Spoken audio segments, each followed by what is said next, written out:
भक्ति काल में जैसे इन महान आचार्यों का अवतरण हुआ, इस गत शताब्दी में उन्हीं आचार्य कोटि के दिव्य महापुरुष पूज्यपाद धर्म सम्राट स्वामी श्री करपात्री जी महाराज का अवतरण हुआ। अवतरण हम इसलिए कहते हैं, ऊपर से नीचे उतरने को अवतरण कहते हैं। ऐसी दिव्य विभूतियां भगवत संकल्प से ही धरती पर अवतरित होती हैं। भगवान ही इनको भेजते हैं। तीर्थराज प्रयाग के क्षेत्र में, श्री गंगा यमुना के मध्यवर्ती क्षेत्र में, परम पवित्र सरयू पारीण विप्रकुल में पूज्य स्वामी श्री करपात्री जी महाराज का श्रावण शुक्ला द्वितीया को अवतरण हुआ।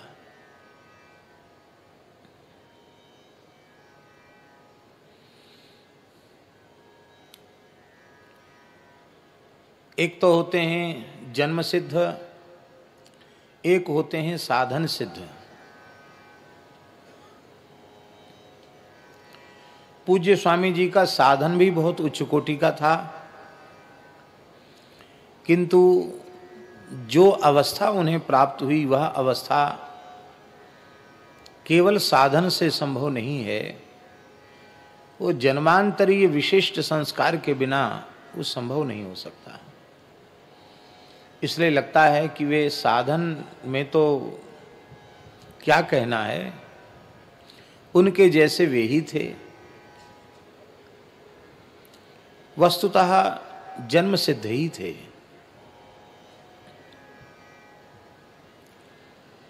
हमारे ब्रज में एक कहावत है कि मोर चितई चिताए आवें। इसका अर्थ है कि मयूरों के पंख में कोई चित्रकारी नहीं करता। मयूराश चित्रिता ये न, भगवान ही चित्रित करके भेजते हैं। ऐसे ही पूज्यपाद स्वामी श्री करपात्री जी महाराज के कोटि के महापुरुषों को भगवान ही जीव जगत के कल्याण के लिए सुसज्जित करके भेजते हैं। कलयुग भी उन्हीं का बनाया हुआ है, और उस कलयुग में अधर्म को रोकने के लिए ऐसी विभूतियों को भेजना भी उन्हीं की व्यवस्था है। भगवान संतुलन बना के रखते हैं। पूज्यपाद स्वामी जी श्रुतिधर थे। महाराज जी श्रुतिधर थे। श्रुतिधर उसको कहते हैं जिसको ग्रंथ देखने की आवश्यकता न पड़े, एक बार गुरुजनों के मुख से निकला और कंठस्थ हो गए, सुनते ही कंठ। एक श्रुति अथवा श्रुतिधर। तो ये श्रुतिधरत्व तो उनमें जन्म से था। इसलिए थोड़ी ही अवस्था में, जीवन की अल्प वयस में ही वे वेद वेदांग के प्रकांड पंडित हो चुके थे। विधिवत विप्र बालक की जिस आयु में उपनयन की व्यवस्था है, उसी आयु में आपका यज्ञोपवीत संस्कार हुआ। विधिवत ब्रह्मचर्य का पालन आपने किया, वेद वेदांग का अध्ययन किया। किंचित काल के लिए गृहस्थाश्रम में भी प्रवेश किया।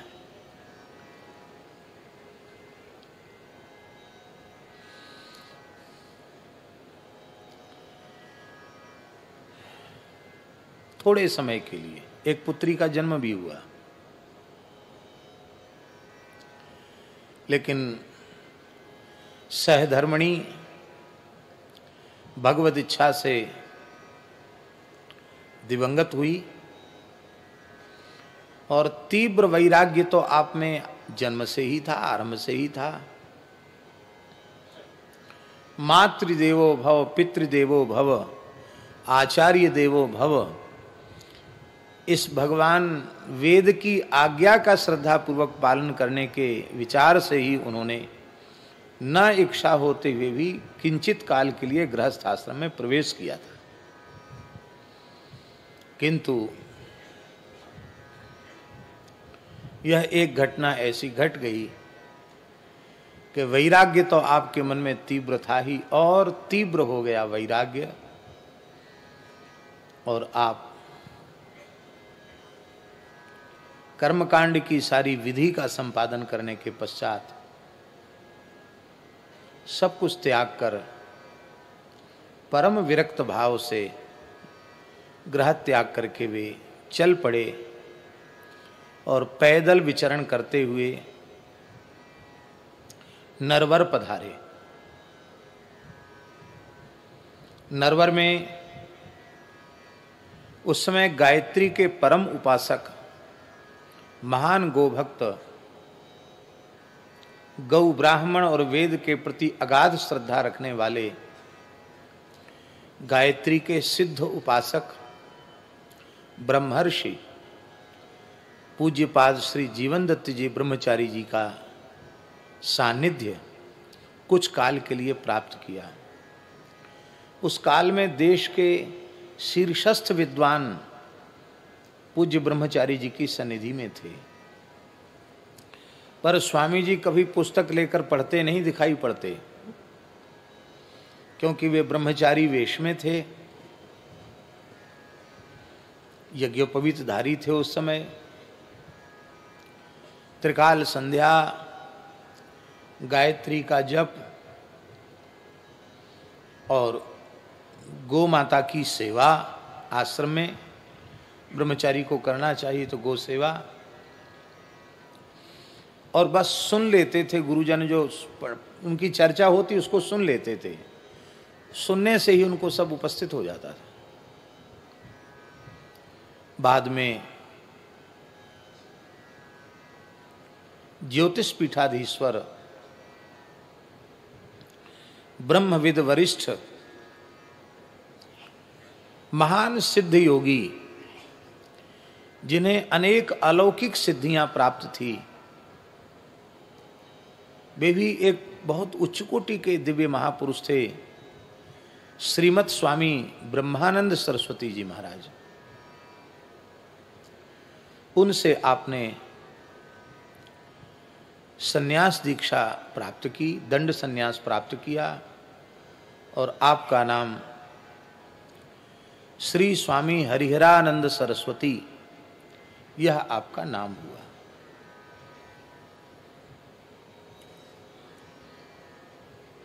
जगतगुरु शंकराचार्य पदाभिषिक्त ज्योतिष पीठाधीश्वर आपके गुरुदेव श्रीमद् स्वामी ब्रह्मानंद सरस्वती जी आपको ही शंकराचार्य पद पर प्रतिष्ठित करना चाहते थे, लेकिन आपका वैराग्य अत्यंत तीव्र था, और आप तो निश्चय कर चुके थे कि बस हम हिमालय में जाएंगे तो लौट के आएंगे ही नहीं, और आप हिमालय में चले गए। आप विचार कीजिए, उस समय आप शरीर पर मात्र एक ही कौपीन धारण करते थे, न जूता, न छाता, न चप्पल, न खड़ाऊं, द्रव्य का स्पर्श नहीं करना, स्त्री का स्पर्श नहीं करना। वैराग्य की चरम अवस्था पर आप थे।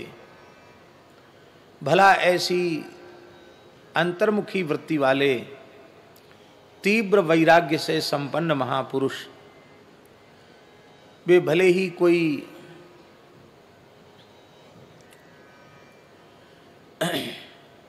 गृहस्थाश्रम की प्रवृत्ति न हो,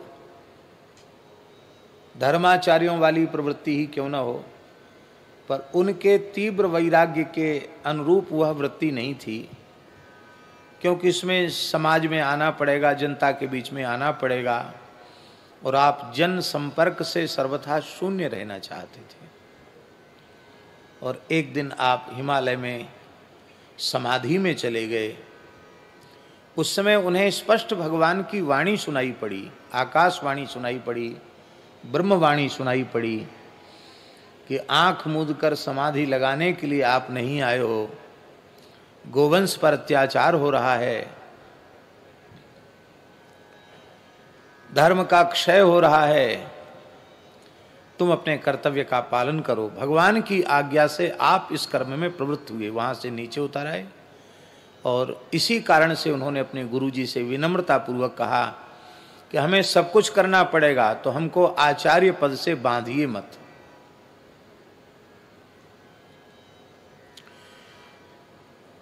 उनके तीव्र वैराग्य का ही बोधक है उनकी प्रसिद्ध संज्ञा श्री करपात्री जी। बहुत लंबे समय तक करतल भिक्षा तरुतल वासा, जो आदि शंकराचार्य भगवान ने कहा, सुर मंदिर तरुमूल निवासः शय्या भूतल मजिनम वासः सर्व परिग्रह भोग त्यागः कस्य सुखम न करोति विरागः। करतल भिक्षा 24 घंटे में एक बार अंजलि में जितना आता था उसी को वे ग्रहण करते थे, करतल पर ही भिक्षा ग्रहण करते थे। दोनों हाथ से खाने की विधि नहीं है, इसलिए अंजलि में भिक्षा लेते, फिर बाएं हाथ में जितनी अट जाती उतनी दाहिने हाथ से ग्रहण करते थे। हम लोग तो अपने संबंध में विचार करते हैं तो लगता है पता नहीं क्या भोजन के लिए ही अवतरण हुआ है, क्या खाने के लिए ही पैदा हुए हैं क्या। सवेरे से शाम तक कुछ न कुछ खाते रहते हैं।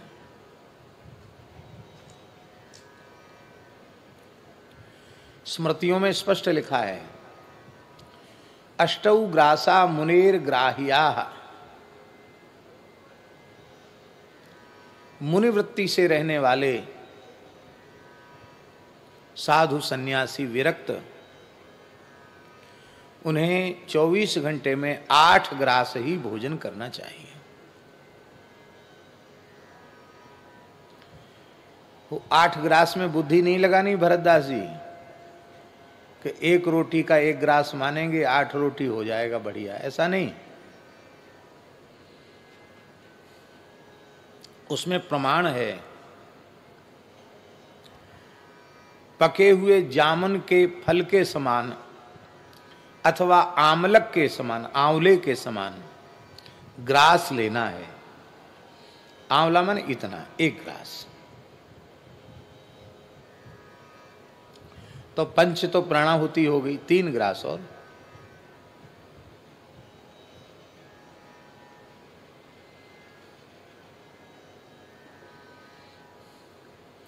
प्रत्येक एकादशी पूज्य स्वामी जी निर्जल करते थे। संपूर्ण जीवन में सभी एकादशी के व्रत निर्जल ही किए। बीच बीच में कोई अन्य भी व्रत आते थे, उस समय भी फलाहार नहीं करते थे, निर्जल ही करते थे। महीने में कितने निर्जल हो जाते थे उनके। आश्चर्य की बात तो यह थी कि वासंती नवरात्र, चैत्र नवरात्र और शारदीय नवरात्र, दोनों नवरात्र निर्जल करते थे। 9 दिन तक जल भी नहीं लेते थे। और फिर ऐसा नहीं कि भगवान शिव का नित्य अभिषेक करते तो अभिषेक न करते हों, शालिग्राम जी का सहस्त्रार्चन न करते हों, नित्य नियम संपूर्ण करते थे। आवश्यकता पड़ती तो प्रवचन भी करते थे। हमारे पूज्य महाराज जी, पूज्य गुरुदेव भक्तमाली जी सभा में उपस्थित थे और स्वामी जी का निर्जल व्रत था।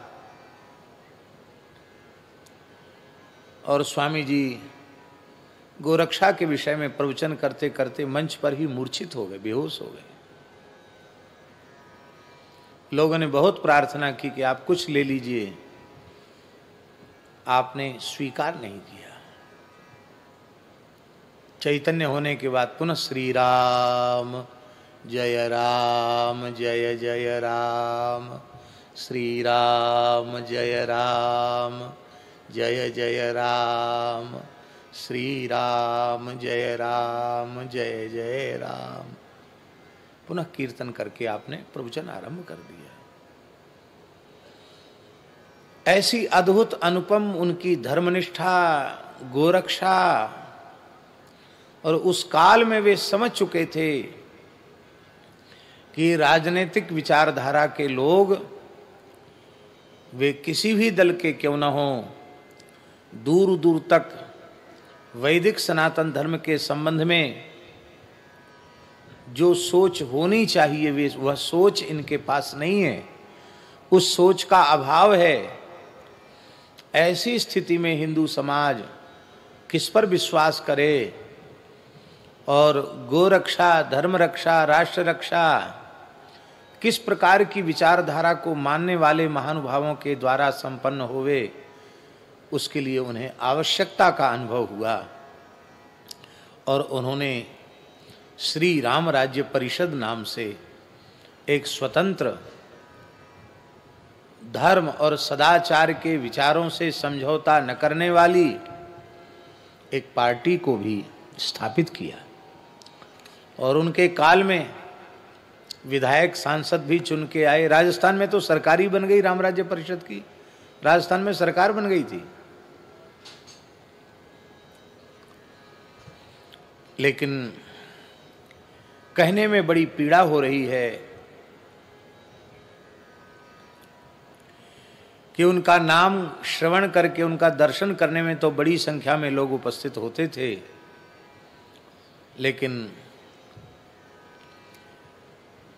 उनकी विचारधारा का हृदय से आदर करने के लिए यदि उस काल में राष्ट्र ने राम राज्य परिषद को अपना मत दिया होता तो आज जो स्थिति देश में दिखाई पड़ रही है न होती।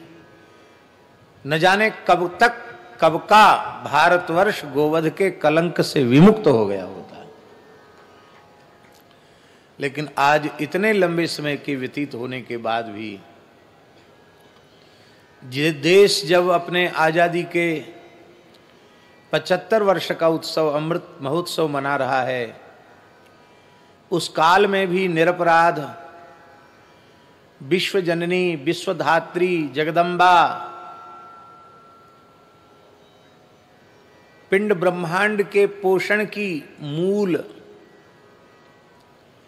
साक्षात धरती स्वरूपा, पृथ्वी स्वरूपा गोवंश, उसकी उपेक्षा, उसका तिरस्कार तो हो ही रहा है, बड़ी निर्ममता पूर्वक उसका वध हो रहा है।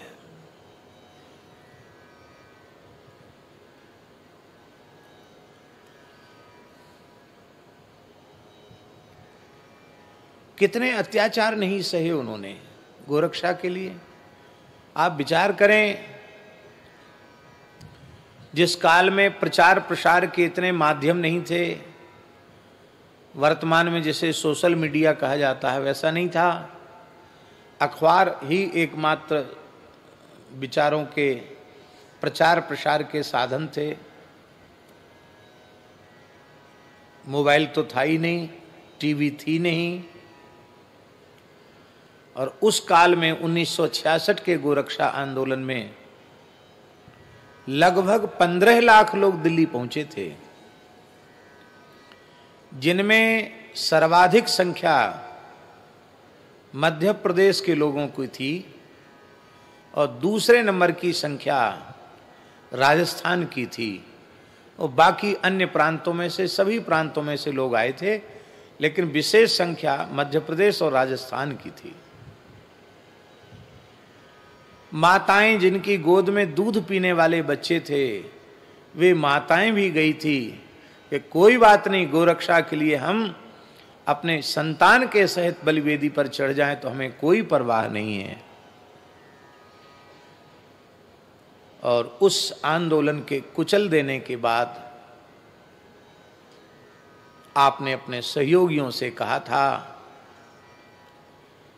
कि अभी कुछ नहीं बिगड़ा, हम लोग कहीं गए नहीं हैं, हम लोग सत्याग्रह करेंगे। लेकिन लोग राजी नहीं हुए। तब आपने यह विचार किया। महाकवि विश्व कवि रविंद्रनाथ ठाकुर की एक पंक्ति है, वो हमें याद नहीं है, उसका अर्थ पूज्य गुरुदेव भक्तमाली जी उस पंक्ति को कभी कभी गुनगुनाते थे। उसका आशय है, शायद परीक्षित जी को मालूम होगी। हाँ, एकला चलो रे, यदि केऊ तुम्हार डाक सुने ना, तबे तुम्हें एकला चलो रे, एकला चलो रे। महाकवि रविन्द्रनाथ ठाकुर, विश्व कवि रविन्द्रनाथ ठाकुर कह रहे हैं कि यदि तुम पुकार रहे हो और तुम्हारी पुकार कोई सुनता नहीं है, तो तुम भीड़ की तरफ ध्यान मत दो कि मेरे पीछे आने वाला कोई है कि नहीं, तभी तुम ही एकला चलो, तुम अकेले चल पड़ो। और जब अकेले चल पड़ोगे तो तुम्हारी उस सुदृढ़ विचारधारा का सम्मान करने वाले लोग जरूर तुम्हारे पीछे चलेंगे।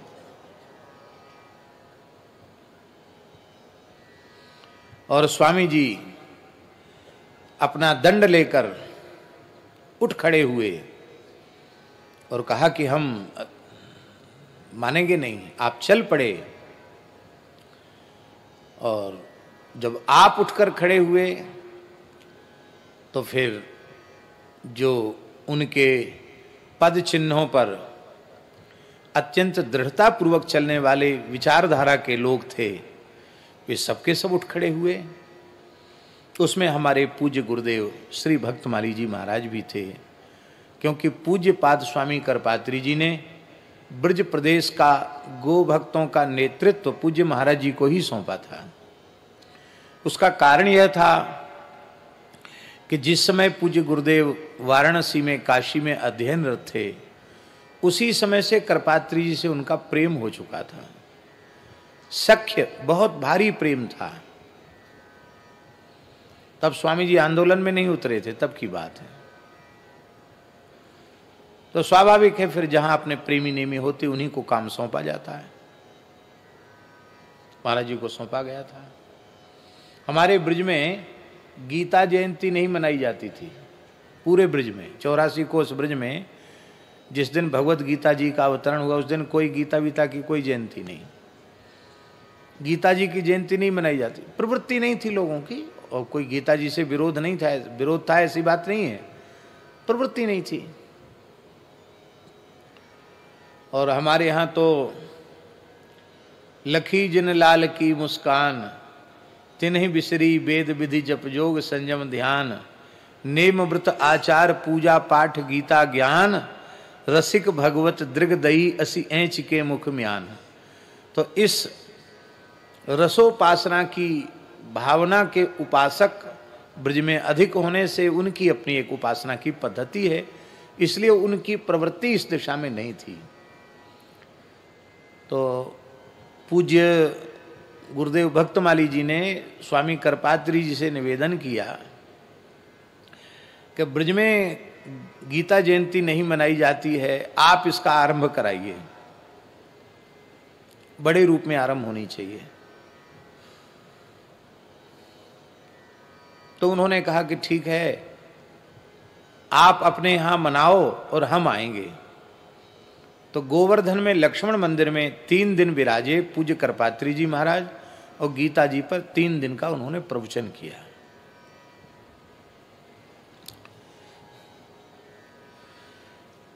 श्री करपात्री जी थे, उन्होंने किसी विषय में मतभेद होने के कारण संघ के विचारों का खंडन किया,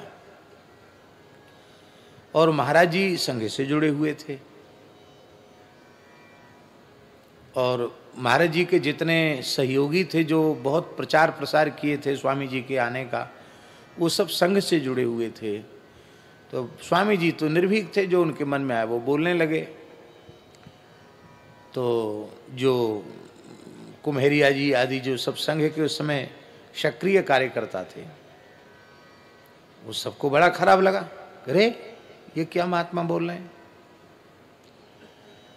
महाराज जी ये सत्य घटना है। तो कोई कुछ उठकर कहना चाहता था, उसके पहले पूज्य महाराज जी ने नेत्रों के इशारे से सबको शांत किया, बैठे रहो, धैर्य पूर्वक सुनो। सुना। इसके बाद महाराज जी ने सबको बुलाया, जितने महाराज जी के सहयोगी ब्रजवासी बालक थे सबको बुलाया। बोले ये भारत राष्ट्र का सौभाग्य है कि नित्य सिद्ध अनाद्य पौरुषे वेदों ने, वैदिक ऋषि महर्षियों ने सनातन धर्म का जो स्वरूप स्वीकार किया है उसको ज्यों का त्यों मानने वाला एक महापुरुष इस समय धरती पर विराजमान है। इसलिए स्वामी जी का खंडन, उनके बात का विरोध प्रत्यक्ष सनातन धर्म का विरोध है, उसका अपमान है। इसलिए आप धैर्य पूर्वक उनको सुने, ये सामान्य कोटि के महापुरुष नहीं है। राम राज्य परिषद जब बनाया तो हमारे पूज्य गुरुदेव श्री पहाड़ी बाबा से कहा कि ब्रज प्रांत के राज्य राम राज्य परिषद के अध्यक्ष आप रहेंगे। महाराज जी बोले, पहाड़ी बाबा वो तो और ही फक्कड़ थे, वो तो नरसिंह भगवान ही थे स्वरूप से भी। तो उन्होंने कहा कि भाई हम तो पढ़े लिखे साधु नहीं है, बचपन में ही साधु हो गए। हाँ, संतों ने कुछ साधन भजन बता दिया है, वो अपना करते हैं। और बाकी महाराज जी से कभी चर्चा होती थी तो हंसने लग जाते थे। कुछ कहते थे महाराज जी पढ़ाई लिखाई, तो कहते थे हमारी पहली क्लास तो है, पहली कक्षा हमारी ये है कि गुरु महाराज ने कृपा करके गौ सेवा में लगा दिया। गैया का गोबर उठाओ, सानी बनाओ, धार काढ़ो और गैया चराने जाओ।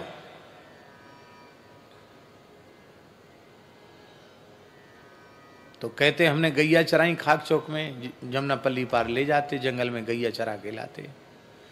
तो पहले गुरुजी ने गौ सेवा में लगाया, ये हमारी पहली कक्षा हुई। दूसरी कक्षा बर्तन मांजने में लगा दिया, भंडार के टुकना, भगोना, पलटा, कड़ाही, लंगर, इनको अमनिया करो, चौका लगाओ, इसमें लगा दिया। कुछ दिन ये सेवा करते रहे। बाद में किसी साधु ने करे, भैया अच्छे खानदान का विप्र कुल का सूत्रधारी साधु है, बताओ महाराज आप बर्तन मंजवा रहे हैं, अरे कम से कम रसोई बनाने लायक है, रसोई में भेजो। तो बोले संतों ने हमारी सिफारिश की तो गुरुजी ने रसोई में भेज दिया। तो तीसरी कक्षा हमारी हुई रसोई। और महाराज जी हमारे मोढेरा वाले महंत जी बैठे हैं, पुराने संत कैसे होते थे। 400-500 मूर्ति की पंगत है तो महाराज जी हलवाई नहीं बुलाते थे। 100 साल से ऊपर की आयु में भी 400-500 संतों के लिए पुआ तई पर बैठकर खुद निकाल देते थे, और उनके जैसा पुआ वे ही बनाते थे, उनकी जैसी खीर वे ही बनाते थे। खाक चौक के भंडारे प्रसिद्ध थे। ये हाथरस वाले बूरा को हम तो जानते नहीं थे, उन्हीं के मुंह से सुनते थे। कभी दही बूरे की पंगत होती तो पंडित जगन्नाथ जी को कहते थे, जगन्नाथ हाँ महाराज जाओ, बिना मसाले वाला देसी बूरा लेके आओ। हाथरस का बूरा आता, बढ़िया दूध मंगाते, दूध को खुद औटाते, अधोटा दूध करते, तब बड़े बड़े परातों में उसको जमाते, पंखा चलवा देते, कूलर पंखा, बढ़िया दही जमता। ऐसा दही हथेली में ले लो, और फिर दही बूरा और पुआ साग, पूड़ी नहीं, मालपुआ साग, दही और बूरा। और बूरा ऐसे नहीं परोसते थे साधु साई हाथ से, परात में बूरा है ऐसे करते, ढेर लग जाता पत्तल पे बूरे का। ए देखो महात्माओ बढ़िया बूरा है, छोड़ना नहीं। ए मूर्ख साग क्यों फेरता है, तर भीतर रख बाल्टी। दही बूरा खाने दो, पाने दो संतों को दही बूरा। फिर कहते स्वाद बदलने के लिए साग खा लो, कोई बात नहीं है, स्वाद बदलने के लिए खा लो साग, ऐसे जिमाते थे वो। बाद में कहते थे तीसरी क्लास हमारी, तीसरी कक्षा हुई रसोईया, और चौथी कक्षा हुई फिर मंदिर में पुजारी बन गए, और 5वें में फिर महंत बना दिया गया। 1932 में खाकचौक के महंत पद पर वो विराजमान हुए थे, सन 1932 में, और 2003 तक वे उस पद पर विराजमान रहे। इतने दीर्घ काल तक वे खाकचौक में श्री महंत पद पर विराजे। अद्भुत स्वरूप था। तो जिस काल में पूज्यपाद स्वामी जी का बहुत प्रचार प्रसार नहीं था, उस समय महाराज जी के स्थान में खाकचौक में करपात्री जी रहते थे, मौन रहते थे, हाथ में ही भिक्षा लेते थे, और जहां रास होते थे उस समय वहां रास देखने जाते थे। महाराज जी बताते हैं पहाड़ी बाबा महाराज की 2 माला बनाते और राधा कृष्ण को धारण करा के दूर खड़े हो जाते और खड़े खड़े लीला का दर्शन करते थे। ऐसी लीला का दर्शन करते थे, उस समय उनकी दृष्टि केवल श्यामा श्याम पर होती थी और संसार में किसी की ओर उनकी दृष्टि नहीं होती थी।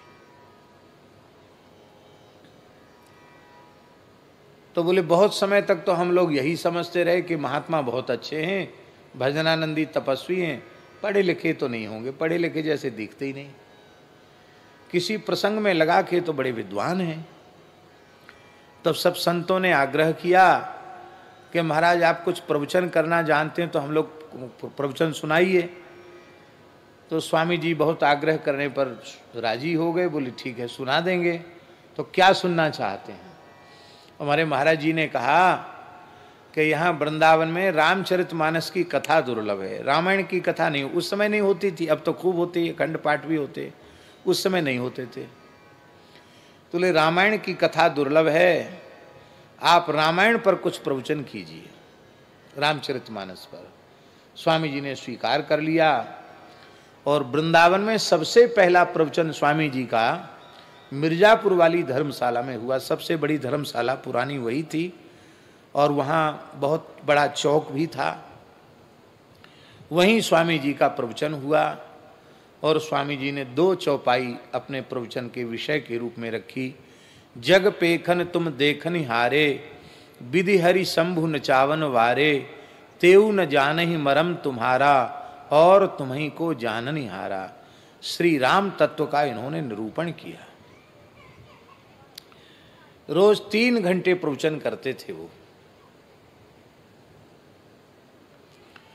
और यही चौपाई 13 दिन तक कहते रह गए। 13 दिन तक केवल 2 चौपाई की चर्चा। पहले तो 2-3 दिन तो कम साधु ही आए, बाद में तो बड़े बड़े पंडित, बड़े बड़े विद्वान, भीड़ लग गई। अरे वही विलक्षण सन्यासी है, ऐसे बोलते हैं, अद्भुत बोलते हैं, ऐसा तो आज के पहले कभी सुना नहीं, देखा नहीं, इतना विलक्षण ज्ञान है, कहाँ से बोलते हैं पता नहीं। भीड़ इकट्ठी होने लगी। और उस समय एक बड़े विद्वान थे, हम यद्यपि जानते हैं उनका नाम, लेकिन जानकर भी हम उनके नाम का उच्चारण नहीं करना चाहते हैं। उन विद्वान महानुभाव ने पूज्य स्वामी जी को शास्त्रार्थ के लिए ललकार दिया। बोले ये तुलसीदास जी के ग्रंथ को प्रमाण मान करके ये अशास्त्रीय सिद्धांत स्थापित कर रहे हैं, विधि हरि शंभु नचावन वारे। अरे राम जी तो विष्णु का अवतार हैं, ये विधि हरि शंभु नचावन वारे ये कहाँ से? ये तुलसीदास जी की बात प्रमाण हो जाएगी क्या? हम इस विषय पर शास्त्रार्थ करेंगे। स्वामी जी गलत बोल रहे हैं। पर्चे छप गए शास्त्रार्थ के लिए, चिपक गए, चुनौती, खुली चुनौती। स्वामी जी की शास्त्रार्थ में कोई रुचि नहीं थी, लेकिन भगवत प्रेरणा से उन्होंने चुनौती स्वीकार की और उन्होंने कहा कि ठीक है, इस विषय पर कोई विद्वान चर्चा करना चाहते तो हम तैयार हैं। रामचरितमानस में एक अक्षर ऐसा नहीं है जो वेदादि शास्त्रों के विरुद्ध हो। सनातन धर्म के विचारों के सर्वथा अनुकूल यदि कोई ग्रंथ भक्ति काल का भाषा ग्रंथ यदि कोई है तो वह केवल और केवल श्री रामचरितमानस है। स्वामी जी कहते थे रामचरितमानस की पंक्तियों को, चौपाइयों को मैं वेद की ऋचाओं के समान आदर देता हूं। प्रत्येक चातुर्मास में वे हिंदी नहीं बोलते थे, संस्कृत ही बोलते थे। प्रवचन भी उनका संस्कृत में ही होता था चातुर्मास में, हिंदी नहीं बोलते थे। पर अपने प्रवचन में मानस जी की चौपाइयों का उदाहरण देते थे। तो काशी के विद्वानों ने पूछा उनसे कि आप हिंदी बोलते नहीं, फिर मानस जी की चौपाई तो हिंदी में है, उनको क्यों बोलते हैं? तब आपने उत्तर दिया कि भले ही वह भाषा है पर मेरी दृष्टि में वेद की ऋचाओं के समान आदरणीय है। भगवान शिव ने हस्ताक्षर किया है सत्यम शिवम सुंदरम लिखकर, शिव ने ग्रंथ प्रमाण किया, इसलिए रामचरितमानस की कोई बात गलत नहीं हो सकती। हम इसमें पर शास्त्रार्थ कर सकते हैं, करेंगे तो बिहारी जी के चबूतरा पर शास्त्रार्थ होगा, ये निश्चित हो गया। उसमें इतनी भीड़ भाड़ में इतनी संकीर्णता नहीं थी, अब जैसा दिखाई पड़ रहा है। बिहारी जी के चबूतरा पर शास्त्रार्थ होगा, ये निश्चित हो गया। और स्वामी जी पहुंच गए, निश्चित तिथि पर शास्त्रार्थ के लिए पहुंच गए। लेकिन जिन विद्वान ने ललकारा था वे उनके वैदुष्य के आगे कहाँ टिकने वाले थे। वो समझ लिए कि काय को छीछा लेदर करावेंगे, अपनी बोल पाएंगे नहीं उनके सामने, तो इससे अच्छा है पहले ही भाग जाना चाहिए। तो वो एक दिन पूर्व ही वहां से कहीं अन्यत्र चले गए, नहीं आए। और वहां लोगों की भीड़ इकट्ठी थी। स्वामी जी पहुंच गए शास्त्रार्थ के लिए, दूसरा कोई उपस्थित नहीं हुआ। तब स्वामी जी ने उन विद्वान का बड़ा आदर किया, यद्यपि वे उपस्थित नहीं थे। श्री वृंदावन बिहारी लाल की। परम पूज्य स्वामी श्री चेतनानंद सरस्वती जी महाराज पधारे हैं, हम उनका स्वागत करते हैं। विराजें।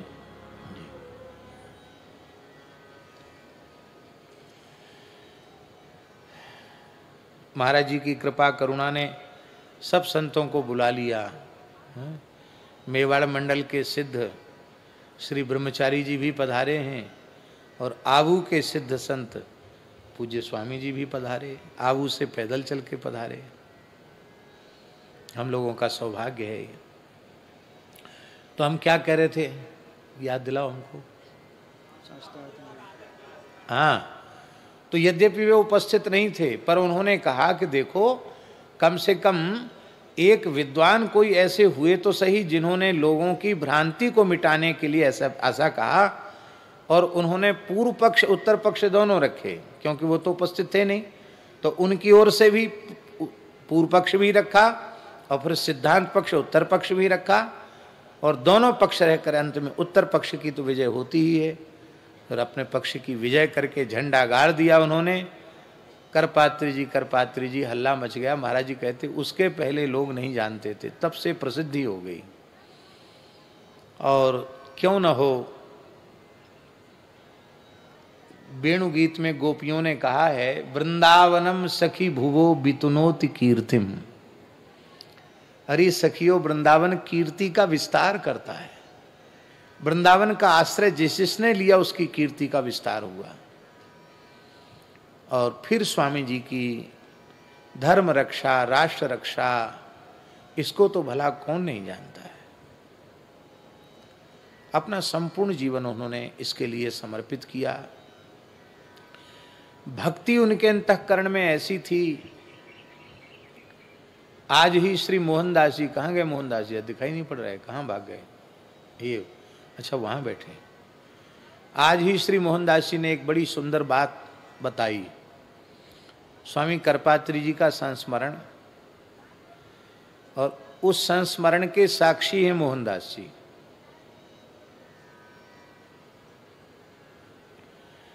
पूज्यपाद स्वामी करपात्री जी का प्रवचन धर्म संघ विद्यालय में चल रहा था और उसी में एक दिन विद्वत गोष्ठी हुई।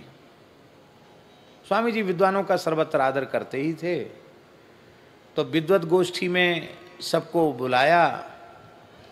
पूज्य पंडित श्री जगन्नाथ प्रसाद भक्तमाली जी कोई गोष्ठी, विद्वत गोष्ठी या प्रवचन सम्मेलन में, इस तरह की सभाओं में नहीं जाते थे वो, लेकिन स्वामी जी का अत्यंत आग्रह होने के कारण पूज्य पंडित जी वहां पधारे।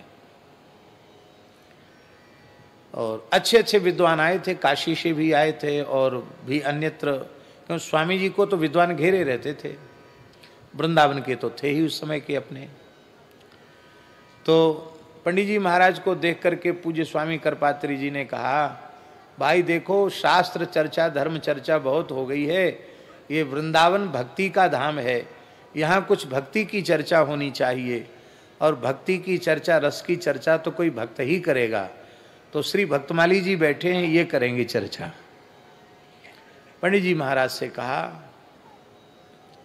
पंडित श्री जगन्नाथ प्रसाद भक्तमाली जी से, और बोले इनके प्रवचन में ही शेष वक्ता अपना भाव समझ लें, क्योंकि समय अधिक हो रहा था, इसलिए पंडित जी का आखिरी प्रवचन होगा। तो श्री पंडित जी महाराज ने कोई लंबा चौड़ा मंगलाचरण या कीर्तन कुछ नहीं कराया, सीधे बोल वृंदावन बिहारी लाल की जय, ये बोलने के बाद सीधे छप्पे छंद बोला, और युगनते कमल नैन कलयुग बहुत कृपा करी, और युगनते कमल नैन कलयुग बहुत कृपा करी। और क्या है, भक्त संग ठगिया लागे हैं, निर्जन वन में जाए दुष्ट कर्म कियो अभागे, और सुमरे सारंग पान शोक सागर ते तारी, दुष्ट किए निर्जीव सब दास प्राण संज्ञा धरी, और युगनते कमल नयन कलयुग बहुत कृपा करी।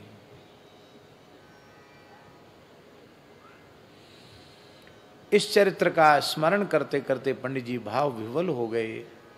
बीच दियो सो कहा राम कहे नारी पुकारी, राम कहते ही वे व्याकुल हो गए। और उस समय जितने महानुभाव वहां बैठे थे सबके अश्रुपात होने लग गया, और कृपात्री जी ने कहा आज की सभा सफल हो गई। ऐसी उनकी भक्ति थी। वृंदावन में प्रतिवर्ष उनका प्रवचन होता था होली के अवसर पर, और स्वामी जी का नित्य नियम बहुत अधिक था। आज स्वामी जी की चित्र छवि के पूजन के साथ, गो पूजन के साथ, पूज्य स्वामी जी की जयंती के अवसर पर आज विद्वान ब्राह्मणों के द्वारा दुर्गा सप्तशती का मूल पारायण भी आज संपन्न हुआ है। और आज दास को आपकी पूज्य स्वामी जी की चित्र छवि के पूजन का सौभाग्य प्राप्त हुआ, और संतों के सहित पूज्य पथमेड़ा महाराज जी ने भी पूज्य स्वामी जी की छवि का पूजन किया। हम तो स्थिति पर अपने बाल्यकाल से, विद्यार्थी जीवन से ही करपात्री जी की जयंती में सम्मिलित होते रहे हैं, और धर्म संघ विद्यालय में जो स्वामी जी की जयंती पर विद्वत गोष्ठी होती थी, उसमें विद्यार्थियों की ओर से प्रवचन हमारा होता था। धर्म संघ वाले गुरु जी कहते थे, भाई पंडितों की बात तो पंडितों ने कर दी है, पर वृंदावन के विद्यार्थियों की ओर से भी एक वक्तव्य स्वामी जी के चरणों में समर्पित होना चाहिए। तो मेरे नाम का प्रस्ताव करते थे, और धर्म संघ वाले गुरु जी ही सभा के संचालक होते थे। तो सब विद्वानों को तुमको 2 मिनट, तुमको 5 मिनट, तुमको 7 मिनट, ऐसे बस ऐसे बोलते थे वो। स्वामी गुरु जी का संचालन नहीं सुना आपने? गुरु जी का संचालन कोई भूमिका नहीं कि किस वक्ता ने क्या कहा, सीधे 2 मिनट 5 मिनट ऐसे बोलते थे वो। कई बार तो संचालक ही वक्ताओं से ज़्यादा समय संचालन में ले जाते हैं। गुरु जी का ऐसा संचालन होता था। हमको कहते थे तो हम पूछते, गुरु जी कितना समय? बोले सब समय तुम्हारा है, जितनी देर बोलना चाहो उतनी देर बोलो।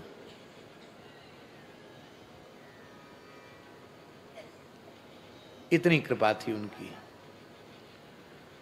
तो आज सौभाग्य की बात है, हम वृंदावन में होते तो वहाँ तो हमारे पूज्यपाद ब्रह्मचारी श्री त्र्यंबकेश्वर चैतन्य जी बड़ा दिव्य उत्सव करते हैं, धर्म संघ विद्यालय में भी होता है। वहाँ होते तो हम वहाँ उपस्थित होते, लेकिन आज यह मनोरमा गोलोक महातीर्थ में गो माता की शरणी में, उनके आश्रय में इतने दंडधारी नारायण स्वरूप सन्यासियों के, यतियों के मंगलमय सानिध्य में और पूज्य संतों के, महापुरुषों के मंगलमय सानिध्य में आज स्वामी जी का पावन स्मरण करने का सौभाग्य हम सबको प्राप्त हो रहा है। जिस विषय पर वे प्रवचन करते थे उनका अपने आप में अद्भुत अनुपम प्रवचन होता था। वृंदावन में श्री राधा सुधा निधि विशुद्ध रसोपासना का ग्रंथ है, पर जब वे श्री राधा सुधा निधि पर प्रवचन करते थे तो श्री राधा वल्लभी गोस्वामी गण भी उनके प्रवचन का श्रवण करके कहते थे, कहीं ऐसा तो नहीं है कि श्री हरिवंश महाप्रभु इनमें ही आविष्ट होकर बोल रहे हों। ये काषाय वस्त्रधारी, यह दंडधारी सन्यासी वृंदावन की रसोपासना की इतनी गंभीर चर्चा कैसे करते हैं। जिस तत्व का, जिस सिद्धांत का भी निरूपण करने लग जाते थे वह विलक्षण होता था। एक बार कुछ अंतरंग लोगों ने कहा, स्वामी जी आप जिस विषय पर करते हो तो लगता है आप इसी देवता के उपासक हो, इसी विषय के पंडित हो, तो हम लोग तो बड़े भ्रम में पड़ गए। आप गणपति के उपासक हो कि आप सूर्योपासक हो कि आप शिवोपासक हो कि आप भगवती के उपासक हो कि आप भगवान नारायण के, रामकृष्ण नारायण के उपासक हो। इन पंचदेवों में गणपति, सूर्य, दुर्गा, शिव और नारायण, इन पंचदेवों में आप किसकी उपासना करते हैं? तो स्वामी जी ने पहले तो कहा कि हम वैदिक सनातन धर्मी हैं और सनातन धर्म में पंचदेव मान्य है, इसलिए हम तो सभी की उपासना करते, ऐसा ही मानो। तब उन महानुभाव ने पूछा कि इष्ट तो कोई एक ही होता है, आप इनमें से पंचदेवों में से इष्ट किसको मानते हैं? गिरधर गोपाल जी, बड़ी रहस्य की बात है, जल्दी सुनने में नहीं आएगी जो हम सुनाने जा रहे हैं। जब विशेष आग्रह से पूछा तो स्वामी जी के नेत्र भर आए और उन्होंने कहा कि इष्ट का प्रकाश सबके सामने नहीं किया जाता है। क्या कहा?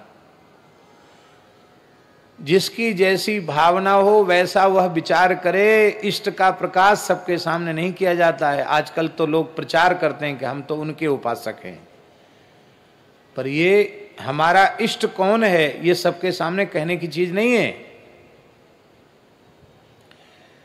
इष्ट को, इष्ट मंत्र को, उपासना को गुप्त करके रखना चाहिए, तभी वो फलीभूत होती है। तब उन महानुभाव ने, आप कहेंगे वे महानुभाव कौन थे? श्री स्वामी देवनायकाचार्य जी महाराज रामानुज संप्रदाय के थे, बहुत बड़े विद्वान थे। करपात्री जी की दक्षिण बाहु माने जाते थे, वो इतने अच्छे विद्वान थे।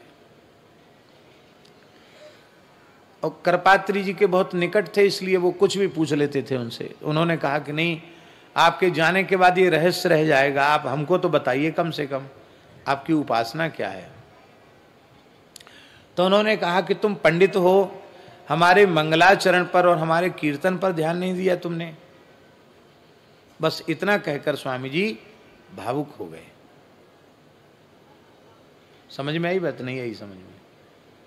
वे किसी विषय पर प्रवचन करें, चाहे गोरक्षा पर प्रवचन करें, चाहे राष्ट्र के विषय में, राजनीति, कोई प्रवचन करें, कभी भी प्रवचन करें, उनके प्रवचन का आरंभ ही यहीं से होता था। ओम नमः परमहंसास्वादित चरण कमल चिन्मकरंदाय भक्त जनमानस निवासाय श्री रामचंद्राय।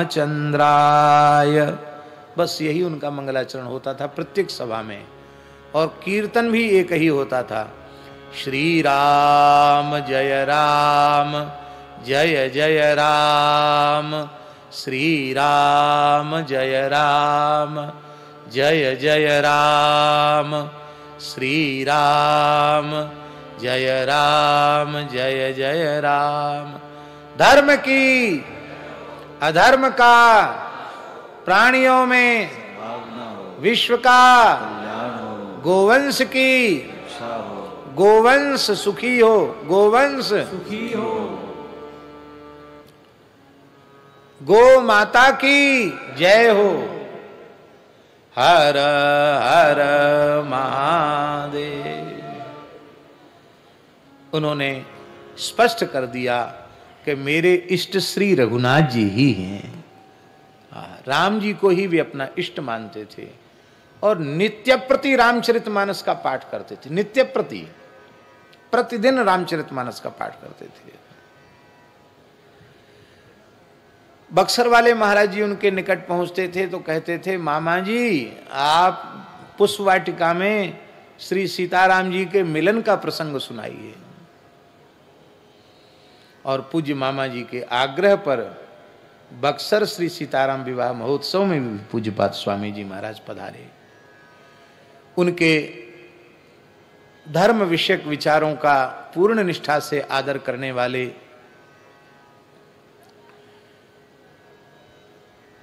गोवर्धन मठ पुरी के शंकराचार्य पद को उस काल में जिन्होंने अलंकृत किया, गोरक्षा के लिए जिन्होंने सुदीर्घ काल तक 72 दिन का उपवास किया, अनशन किया, ऐसे पूज्यपाद स्वामी श्री निरंजन देव तीर्थ जी महाराज, जगत गुरु शंकराचार्य स्वामी श्री निरंजन देव तीर्थ जी महाराज, उनके विचारों का हृदय से आदर करने वाले, उनके पद चिन्हों पर चलने वाले थे। हमने उनका दर्शन भी किया, उनका प्रवचन भी सुना। उन्होंने ही ये बात कही थी पूज्य श्री स्वामी निरंजन देव तीर्थ जी महाराज ने कि जब तक भारतवर्ष में गोवध बंद नहीं हो जाता है तब तक हम सिंहासन पर नहीं बैठेंगे, तब तक हम छत्र चमर आदि जो शंकराचार्य के चिन्ह हैं उनको हम स्वीकार नहीं करेंगे। और आज भी उस परंपरा का निर्वाह करते हुए वर्तमान पुरी पीठाधीश्वर जगत गुरु शंकराचार्य श्रीमद स्वामी निश्चलानंद सरस्वती जी महाराज उस पद को सुशोभित कर रहे हैं। और आज शंकराचार्यों में एकमात्र श्रीमद स्वामी निश्चलानंद सरस्वती जी महाराज ऐसे महानुभाव हैं जो छत्र चमर आदि स्वीकार नहीं करते हैं और सामान्य सिंहासन पर ही विराज करके वे धर्म विषयक प्रवचन करते हैं। उनके वक्तव्य में, उनके विचारों में धर्म सम्राट स्वामी श्री करपात्री जी महाराज के सिद्धांत की झलक दिखाई पड़ती है। क्यों न हो, वे उनके कृपा भाजन ही हैं, शिष्य ही हैं। तो सत शिष्य में गुरु का प्रतिबिंब होना स्वाभाविक है, होना ही चाहिए। हम लोगों का सौभाग्य है कि इस समय जगत गुरु शंकराचार्य पद को पूरी पीठाधीश्वर श्रीमद स्वामी निश्चलानंद सरस्वती जी महाराज सुशोभित कर रहे हैं। हमने तो विद्यार्थी जीवन से ही उनका वक्तव्य, उनका प्रवचन सुना है जब वे शंकराचार्य पद पर विराजमान नहीं थे। अब तो शंकराचार्य पद पर हैं, हम सबके आदर्श हैं, पथ प्रदर्शक हैं, मार्गदर्शक हैं। और इस पथमेड़ा के संपूर्ण गो सेवा के प्रकल्प पर उनका बहुत भारी अनुग्रह है, उनकी कृपा है। अहमदाबाद में भी पधारे थे, यहाँ भी पधारे, जड़खोर गोधाम में भी पधारे। जब उनसे प्रार्थना की जाती है तो वे अवश्य पधारते हैं। इस बार भी यदि चातुर्मास्य का क्रम न होता तो पूज्य जगत गुरु जी यहाँ अवश्य पधारते, किंतु गोवर्धन मठ की परंपरा है कि चातुर्मास्य शंकराचार्य जी गोवर्धन मठ में ही, पुरी में ही करते हैं, तो वे पुरी में ही विराजमान हैं। पर उनका आशीर्वाद, उनकी शुभ कामना हम सबको प्राप्त है, इस पूरे प्रकल्प के लिए प्राप्त है।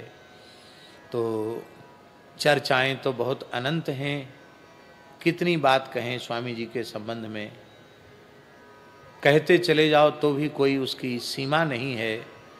बस हम इतना कहेंगे अंतिम में कि संपूर्ण आस्तिक समाज, वैदिक सनातन धर्मी सभी पूज्यपाद धर्म सम्राट स्वामी जी के प्रति हृदय से कृतज्ञ हैं और कृतज्ञ रहना ही चाहिए। सारे पापों का प्रायश्चित है पर कृतज्ञता का प्रायश्चित नहीं है। उस काल में महाराज जी, स्वामी जी न होते तो जो स्वरूप दिखाई पड़ रहा है यह स्वरूप भी नहीं होता। आज जो बहुत मनमाने तरीके से लोग जो ऊटपटांग बोल रहे हैं, कई बार हमें स्मरण होता कि पूज्य स्वामी जी होते तो क्या लोग किसी की हिम्मत थी ऐसा बोलने की। भगवान की इच्छा है, पूज्यपाद स्वामी करपात्री जी महाराज के जीवन काल में पथमेड़ा जैसा रचनात्मक, सृजनात्मक और क्रियात्मक गो सेवा का इतना बड़ा प्रकल्प उदाहरण यदि पूज्यपाद स्वामी करपात्री जी के जीवन काल में प्रकट होता तो हम समझते हैं वे कितने प्रसन्न होते। हम तो अपने मन में अनुभव करते हैं कि हो सकता है स्वामी जी कहते अब हम कहीं नहीं जाएंगे, अब हम अपना जीवन गोवंश के लिए पथमेड़ा में ही हम जीवन भर रह जाते हैं। ऐसा क्योंकि उनके मन के विचारधारा के सर्वथा अनुकूल यह कार्य हो रहा है। यद्यपि यहाँ बहुत से लोग ऐसे हैं जिन्होंने पूज्यपाद स्वामी जी का दर्शन नहीं किया है। दर्शन तो हमने वशिष्ठ, वाल्मीकि, व्यास, पराशर, विश्वामित्र प्रभृति ऋषियों का भी नहीं किया है, पर उनके पदचिन्हों पर हम लोग चलने का प्रयास करते हैं कि नहीं। तो आवश्यक नहीं है कि हमें दर्शन हो, उनके विचारों का दर्शन ही हमारा मार्गदर्शक है, उनका जीवन दर्शन ही हमारा मार्गदर्शन करता रहेगा। ऐसी विश्व वंद्य सर्वभूत हृदय धर्म सम्राट पूज्यपाद स्वामी श्री करपात्री जी के युगल पादारविंद में आज श्रावण शुक्ला द्वितीया स्वामी श्री करपात्री जी महाराज की जयंती के अवसर पर व्यासपीठ से संपूर्ण पथमेड़ा गो सेवा के प्रकल्प की ओर से, संपूर्ण भारतवर्ष के गो उपासक गो भक्तों की ओर से, गौशालाओं की ओर से, पूज्य दंडधारी यतिवृंदों की ओर से, विराजमान पूज्य संतों की ओर से, पूज्य महंत जी महाराज की ओर से एवं श्रद्धेय गो ऋषि श्री पथमेड़ा महाराज जी की ओर से और दास अपनी ओर से भी पूज्यपाद स्वामी जी के चरणों में अत्यंत कृतज्ञता पूर्वक अपनी प्रणामांजलि निवेदित करता हुआ अपनी वाणी को श्रद्धा पूर्वक स्वामी जी के चरणों में समर्पित करता हुआ विराम लेता है।